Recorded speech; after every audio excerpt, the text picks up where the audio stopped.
10 books right here, Assassin's Creed collection. So there are 10 books. Brotherhood, The Secret Crusade, Unity, Underworld, Renaissance, Black Flag, Revelations, Heresy, and Forsaken.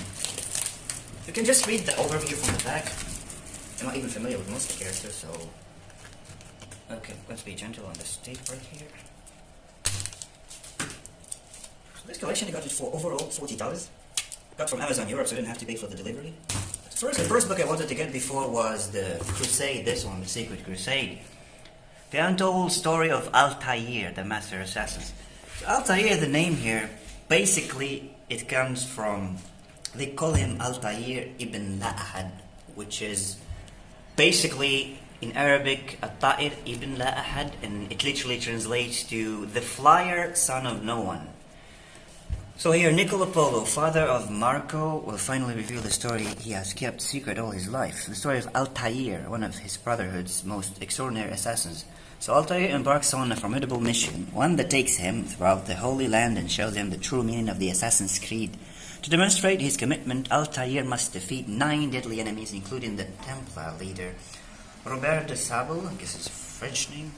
Altair's life story is told here for the first time, a journey that changes the course of history. His ongoing battle with the Templars conspiracy, a family life that is as tragic as it is shocking, and the ultimate betrayal of an old friend.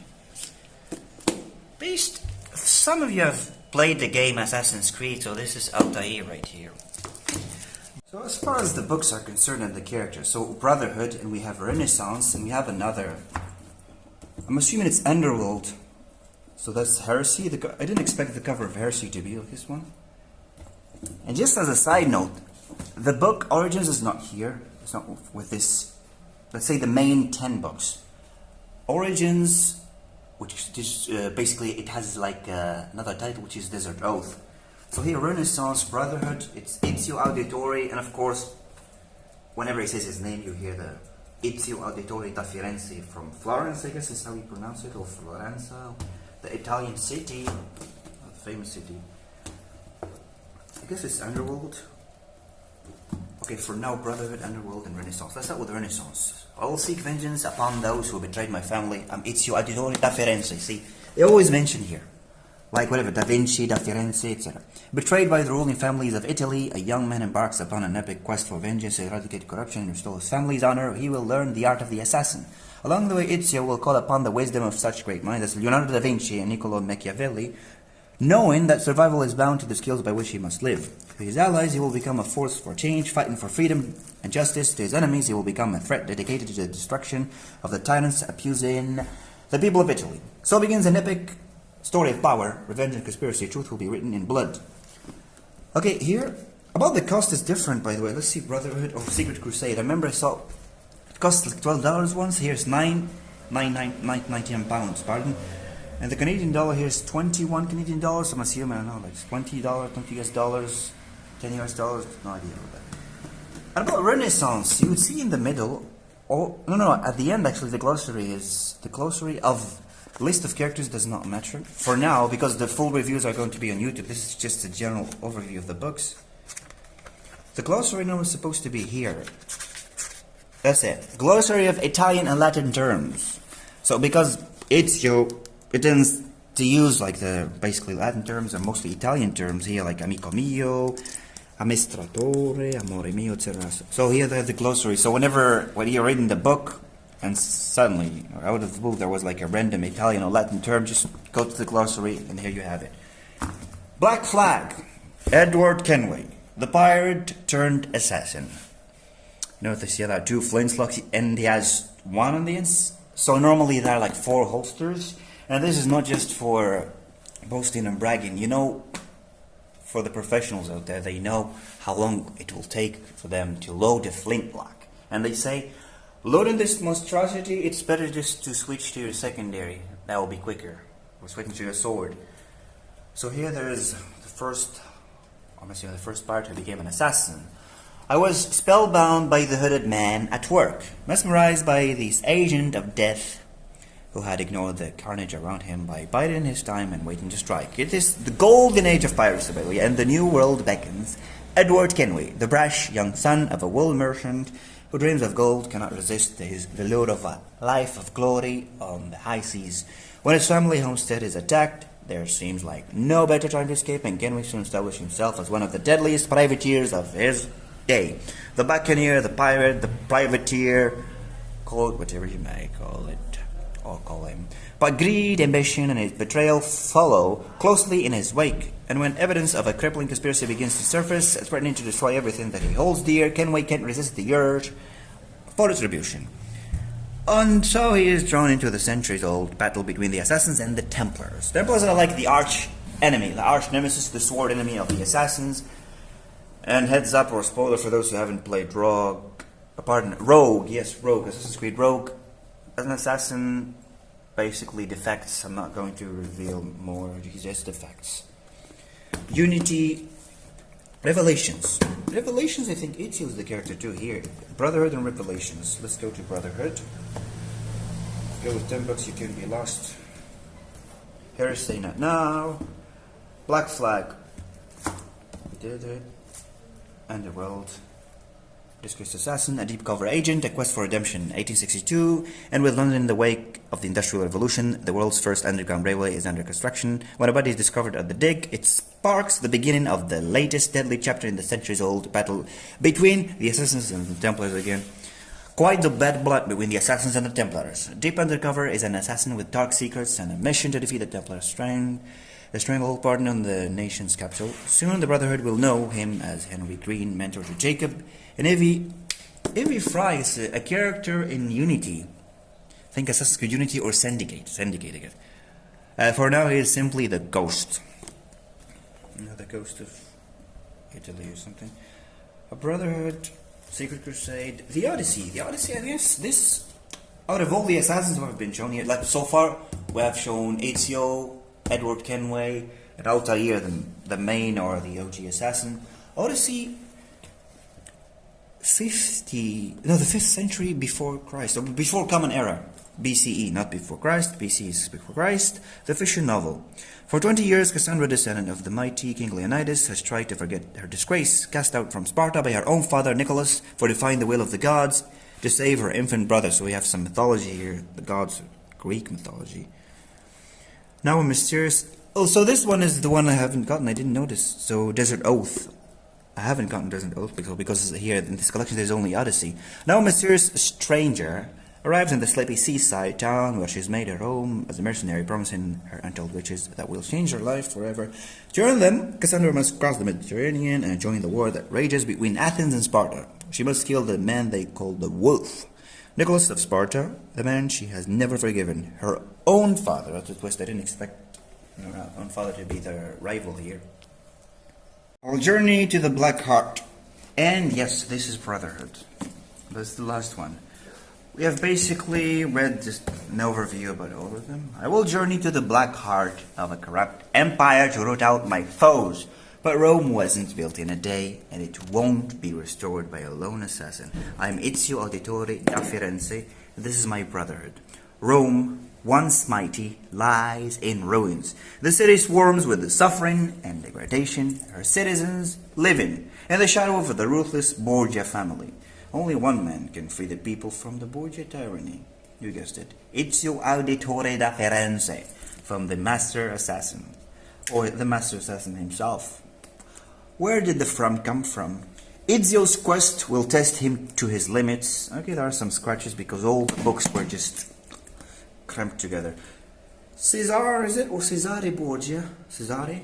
Okay, Cesare Borgia, a man more villainous and dangerous than his father, the Pope, will not rest until he has conquered Italy. And in such treacherous times, conspiracy is everywhere, even within the ranks of the Brotherhood itself. Okay, more traitors. So this is Brotherhood 2.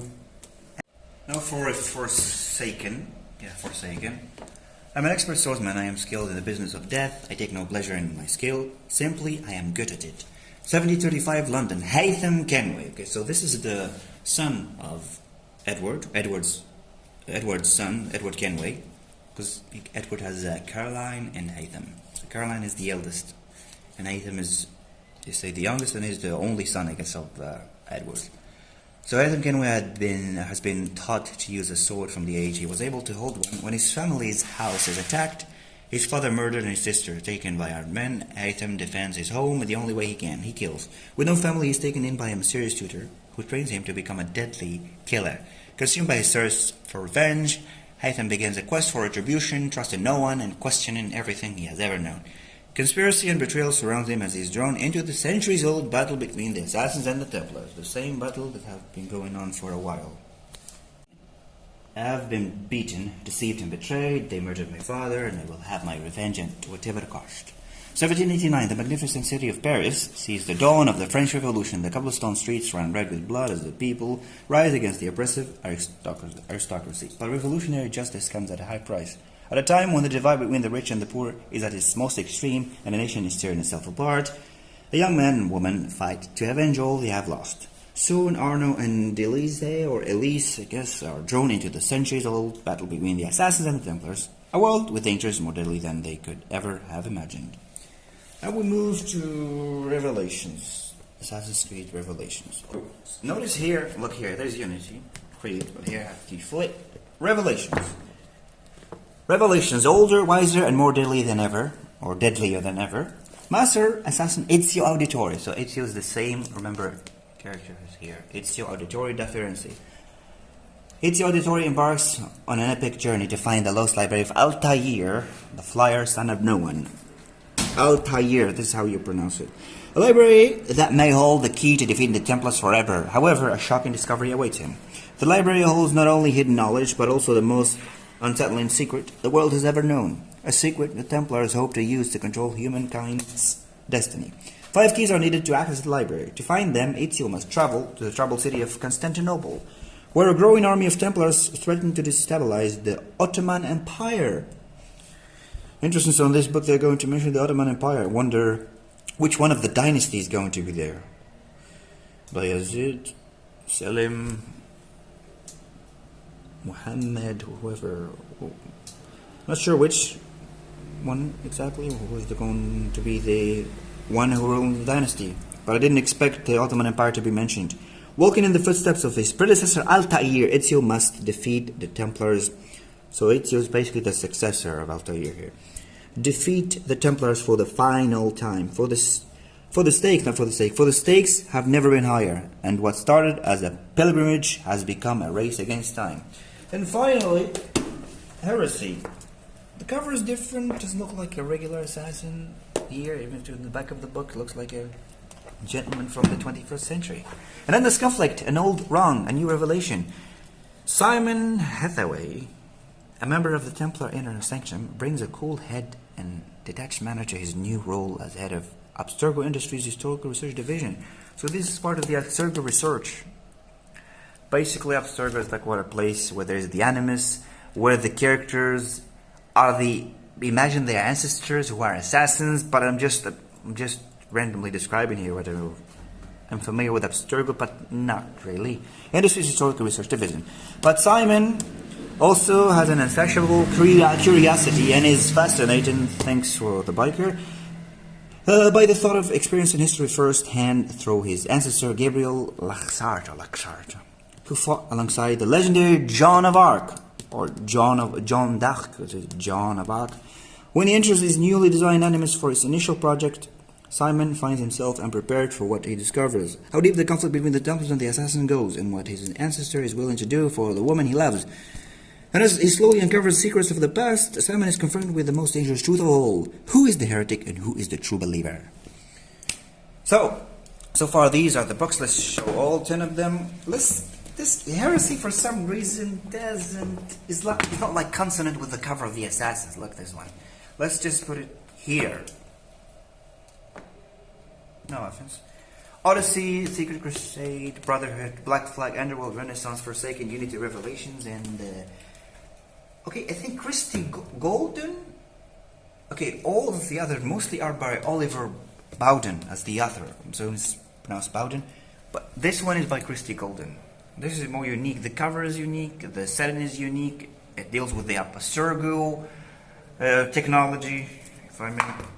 So I guess, yes, we'll wait for the YouTube videos. So each one here is going to be talked about exhaustively.